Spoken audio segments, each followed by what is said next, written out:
Good morning student. देखो, आज जो अपन नया टॉपिक शुरू करने जा रहे हैं वो है अभिप्रेरणा की तकनीकें। अब देखो, इससे पहले अपन ने अभिप्रेरणा का अर्थ, इसकी परिभाषा, इसकी विशेषताएं, इसकी आवश्यकता, इसकी जो तकनीक हैं कि वित्तीय अवित्तीय, उन सब का अध्ययन किया है।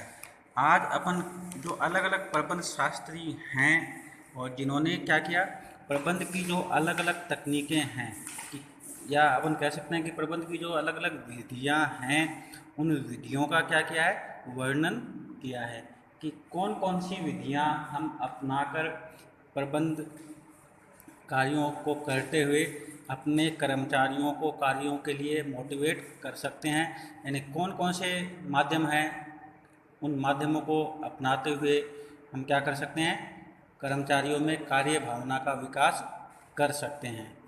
तो इसमें जो सबसे महत्वपूर्ण विचारधारा मानी जाती है, या अपन कहें कि जो सबसे महत्वपूर्ण जो विधि मानी जाती है, वो है मास्लो की आवश्यकता क्रम विचारधारा।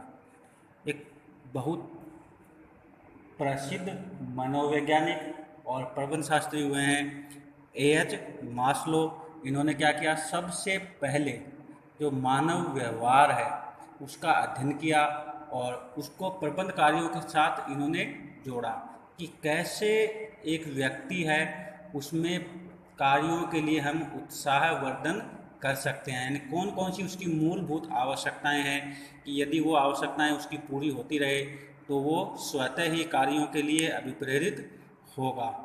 अब देखो, इससे पहले अपन इसकी जो थ्योरी है, यानी इन्होंने जो विचारधारा बताई, उसका अध्ययन करें, थोड़ा सा इनका जीवन परिचय देखें। तो इनका पूरा नाम अब्राहम हैरोल्ड मास्ले, यानी शॉर्ट में अपन इनको एएच मास्लो बोलते हैं, जबकि इनका पूरा नाम है अब्राहम हैरोल्ड मास्लो। इनका जन्म 1908 में हुआ। 1 अप्रैल 1908 को ब्रुकलिन शहर में इनका जन्म हुआ और इनकी मृत्यु 7 जून 1970 को ब्रुकलिन शहर में ही हुई। इनकी जो सबसे मशहूर पुस्तक है वो 1943 में प्रकाशित हुई, जिसका नाम था ए थ्योरी ऑफ ह्यूमन मोटिवेशन।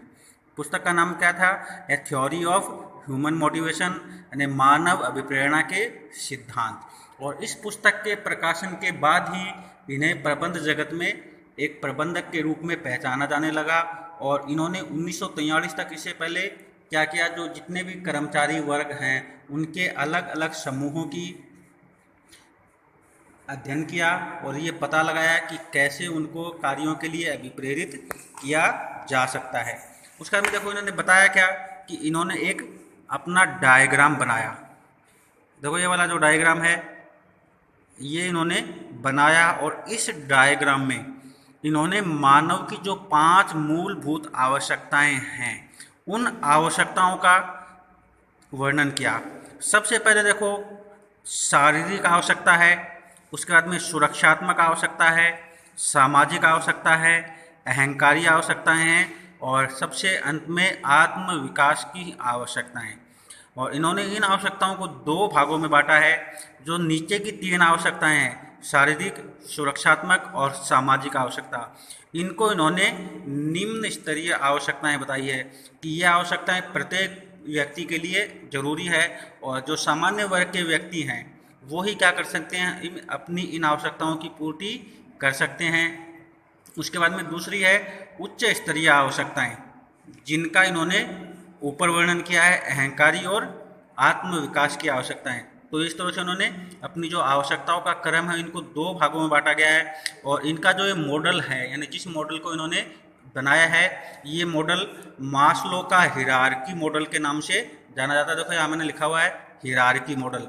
तो कई बार अपने से क्वेश्चन पूछ लेते हैं कि हिरार्की मॉडल को समझाओ, तो वहाँ कंफ्यूज ना हो, सीधा सा याद रखना है कि जो मास्लो का थ्योरी है वो थ्योरी अपने को इसमें एक्सप्लेन करनी है। अब देखो, इन्होंने जो आवश्यकताएं बताई है वो कैसे बताई हैं वो अपने को इसमें देखना है।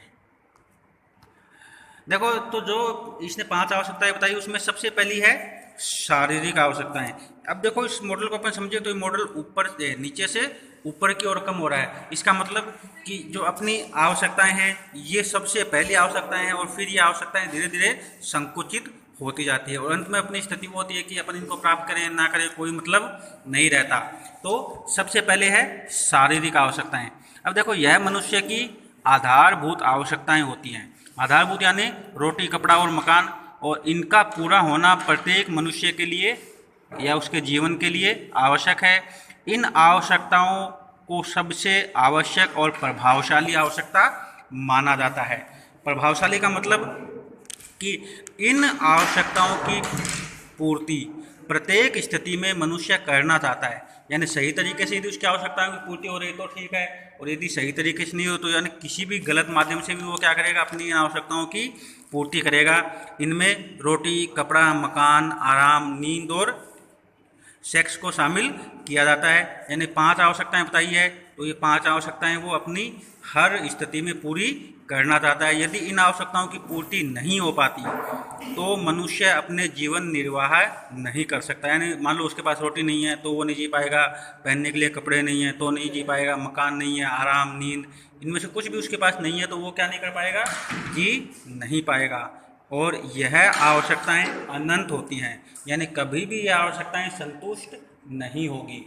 एक बार संतुष्ट करने के 2 4 5 6 10 घंटे बाद ये आवश्यकताएं पुनः हो जाती हैं और अपने को पुनः इन आवश्यकताओं को संतुष्ट करना होता है। दूसरी है सुरक्षात्मक आवश्यकताएं, कि इन आवश्यकताओं की उत्पत्ति शारीरिक आवश्यकताओं की पूर्ति होने के बाद होती है। अर्थात जब मनुष्य की शारीरिक आवश्यकताएं यानी रोटी कपड़ा मकान पूरी हो जाती है तो वह अपने जीवन को सुरक्षित बनाना चाहता है, यानी अपने फ्यूचर को सिक्योर करना चाहता है, जिसके लिए वह अपने नियोक्ता संगठन यानी जहां वो काम कर रहा है उससे पेंशन भविष्य निधि बीमा आजीवन आय आदि साधनों की अपेक्षाएं करता है कि उसको अपनी मूलभूत आवश्यकताओं के बाद ये सुविधाएं भी संगठन से मिले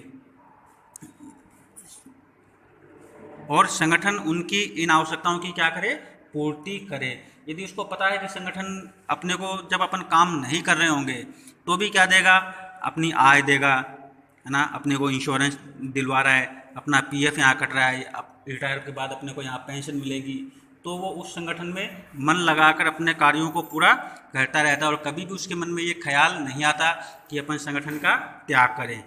उसके बाद में देखो तीसरी आती है सामाजिक आवश्यकताएं, कि मनुष्य को क्या माना जाता है, एक सामाजिक प्राणी माना जाता है, कि वो जो कुछ भी प्राप्त करता है समाज से ही करता है, समाज के लिए ही जीता है। अतः वह समाज में अपने मान सम्मान और पद प्रतिष्ठा के लिए कार्य करना चाहता है तथा वह समाज के प्रत्येक वर्ग और व्यक्तियों से कुछ अपेक्षाएं रखता है ना, और वो अपेक्षाएं किसी भी रूप में हो सकती हैं और यह अपेक्षाएं तभी पूर्ण हो जाती है या तभी पूर्ण हो सकती है जब संगठन उसकी सभी आवश्यकताओं की पूर्ति करे तथा और वह अपना सामाजिक कार्यों में योगदान दे। अब देखो सबसे पहले अपन इसको सामान्य भाषा में समझें तो एक जो कर्मचारी है यदि उसके पास खाने के लिए रोटी नहीं है, पहनने के लिए कपड़े नहीं है, रहने के लिए मकान नहीं है, तो पहले वो क्या करेगा, अपनी इन आवश्यकताओं की पूर्ति करना चाहेगा और इसके बाद वो समाज के बारे में सोचेगा कि मैं समाज का कुछ भला करूं। क्योंकि सबसे पहले वो क्या करेगा, अपने भलाई यानी अपने जीवन यापन के बारे में सोचेगा और उसके बाद यदि कुछ बचता है तो वो समाज के बारे में सोचता है। तो देखो अभी तक यहाँ तक जो अपन ने 3 आवश्यकताएं पढ़ी हैं, अभी तक अपन ने जो 3 आवश्यकताएं पढ़ी हैं वो 3 आवश्यकताएं कैसी है, निम्न स्तरीय इनको कहा जाता है, कि ये आवश्यकताएं प्रत्येक व्यक्ति के जीवन में होती हैं और प्रत्येक व्यक्ति किसी न किसी प्रकार से अपनी इन आवश्यकताओं को पूरा करना चाहता है। तीनों कौन कौन सी है, शारीरिक आवश्यकता, सुरक्षात्मक आवश्यकता और सामाजिक आवश्यकता, है ना। अब देखो यह जो तीनों आवश्यकताएं होती है ये मनुष्य के लिए उतनी ही जरूरी बताई गई है कि जितना एक व्यापार चलाने के लिए पूंजी का होना जरूरी है उतना ही यह अपनी तीनों जो मूलभूत आवश्यकताएं हैं इनका पूरा होना भी जरूरी है। उसके बाद में देखो चौथी आती है अहंकारी संबंधी आवश्यकताएं। देखो उसके बाद में चौथी आती है अहंकारी संबंधी आवश्यकताएं, कि जब मनुष्य अपनी निम्न स्तरीय आवश्यकताएं कौन सी 3, रोटी शारीरिक मानसिक और सुरक्षात्मक या सामाजिक आवश्यकताओं को पूरा कर लेता है तो वह समाज और व्यापार में उस पद और स्थिति को पाने का प्रयास करता है जिससे उसकी जो सामाजिक स्थिति है, यानी उसका समाज में जो पद है वह पद बना रहे, और जिन्हें विशेष योग्यता प्राप्त वाले व्यक्ति ही प्राप्त कर सकते हैं। मान लो एक साधारण जो कर्मचारी है वो संगठन में हमेशा कर्मचारी ही बना रहता है, कभी भी वो प्रबंधक के पद पर नहीं पहुंच पाता क्योंकि उसमें वो विशेष योग्यताएं नहीं होती। तो वो जीवन भर अपनी केवल जो 3 शारीरिक, सुरक्षात्मक और जो सामाजिक आवश्यकताएं हैं उन्हें ही पूरा कर पाता है। उच्च स्तरीय आवश्यकताओं तक वो पहुंच ही नहीं पाता। मान लो उच्च स्तरीय में अपन बात करें कि उसके पास गाड़ी होनी चाहिए, उसके पास बंगला होना चाहिए, तो वह उन तक पहुंच ही नहीं पाता है। जिन व्यक्तियों में विशेष योग्यता, विशेष गुण होता है, वही व्यक्ति क्या कर सकते हैं, अपनी अहंकारी संबंधी आवश्यकताओं तक पहुंच सकते हैं। सामान्य योग्यता वाले व्यक्ति तो अपने पूरे जीवन भर क्या करते हैं, अपनी जो मूलभूत आवश्यकताएं हैं उन्हीं मूलभूत आवश्यकताओं के इर्द गिर्द अपना जीवन यापन करते रहते हैं और उच्च स्तर तक वो कभी भी नहीं पहुंच सकते। और इसके बाद में है 5वीं और अंतिम, आत्म विकास की आवश्यकता।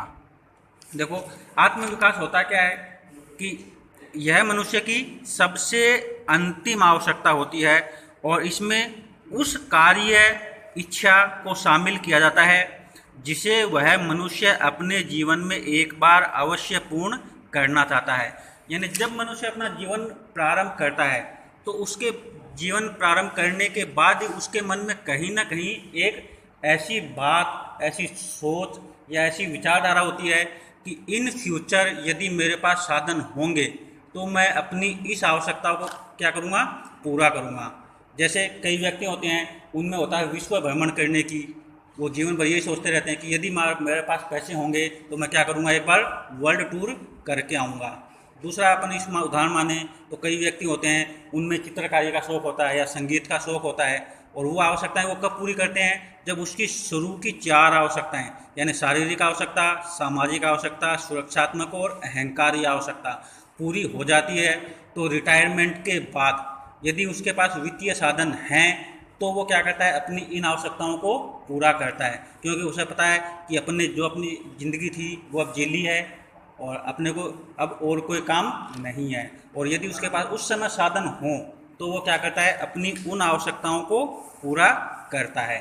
तो इसमें अपन कह सकते हैं कि यह ऐसी आवश्यकताएं होती है जो प्रत्येक मनुष्य के जीवन में होती है और वह इन्हें एक बार अवश्य पूरा करना चाहता है। जैसे उदाहरण के रूप में अपन लिख सकते हैं एक संगीतकार द्वारा संगीत बनाना या एक चित्रकार या मूर्तिकार द्वारा मूर्तियां बनाना। लेकिन ये होगा कब, जब संगठन से उसकी सभी आवश्यकताएं पूरी होंगी। यदि उसकी आवश्यकताएं पूरी नहीं होंगी तो वह अपनी आवश्यकताओं के जीवन चक्र में ही हमेशा उलझा रहेगा और कभी भी अपने अंतिम लक्ष्य को प्राप्त नहीं कर पाएगा। तो आज का अपना एक टॉपिक था अब्राहम एच मास्लो की आवश्यकता क्रम विचारधारा का। इसे समझें और कोई क्वेरी हो तो आप मुझसे ऑनलाइन क्लास या कॉल के द्वारा पूछ सकते हैं। Thank you.